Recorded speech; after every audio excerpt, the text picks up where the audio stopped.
Orthodox Yakobaya പള്ളിത്തർക്കത്തിൽ സർക്കാരിന് ഹൈക്കോടതിയുടെ മുന്നറിയിപ്പ്. ഒരു അവസരം കൂടി നൽകും. എന്നിട്ടും സുപ്രീം കോടതി വിധി നടപ്പാക്കിയില്ലെങ്കിൽ കോടതിയലക്ഷ്യ നടപടി സ്വീകരിക്കുമെന്ന് കോടതി.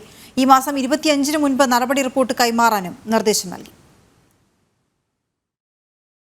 ഓർത്തഡോക്സ് യാക്കോബായ പള്ളിത്തർക്ക വിഷയത്തിൽ സുപ്രീം കോടതി വിധി നടപ്പിലാക്കാൻ കൃത്യമായ കർമ്മപദ്ധതി വേണമെന്ന് ആവശ്യപ്പെട്ടുകൊണ്ടായിരുന്നു സർക്കാരിനെ ഹൈക്കോടതി വിമർശിച്ചത്. എല്ലാ ദിവസവും പള്ളികളുടെ ഗേറ്റിലേക്ക് പോയി വെറുതെ മടങ്ങി വരാനാവില്ലെന്നും കോടതി ഓർമ്മിപ്പിച്ചു. ഒരവസരം കൂടി സർക്കാരിന് ഇക്കാര്യത്തിൽ നൽകും. ഇതിനുശേഷവും സുപ്രീം കോടതി വിധി നടപ്പാക്കിയില്ലെങ്കിൽ കോടതിയലക്ഷ്യ നടപടി സ്വീകരിക്കുമെന്നും ജസ്റ്റിസ് വി.ജി. അരുൺ മുന്നറിയിപ്പ് നൽകി. സുപ്രീം കോടതി ഉത്തരവനുസരിച്ച് 6 പള്ളികൾ ഏറ്റെടുത്ത് കൈമാറാത്തതിനെതിരെ ഓർത്തഡോക്സ് സഭ സമർപ്പിച്ച കോടതിയലക്ഷ്യ ഹർജികളാണ് സിംഗിൾ ബെഞ്ചിന്റെ പരിഗണനയിലുള്ളത്. പള്ളികൾ ഏറ്റെടുക്കാൻ ശ്രമിച്ചെന്നും സ്ത്രീകളും കുട്ടികളും അടക്കമുള്ളവർ പ്രതിഷേധവുമായി എത്തിയതിനാൽ പോലീസ് പിൻവാങ്ങിയെന്നും സർക്കാർ അറിയിച്ചിരുന്നു.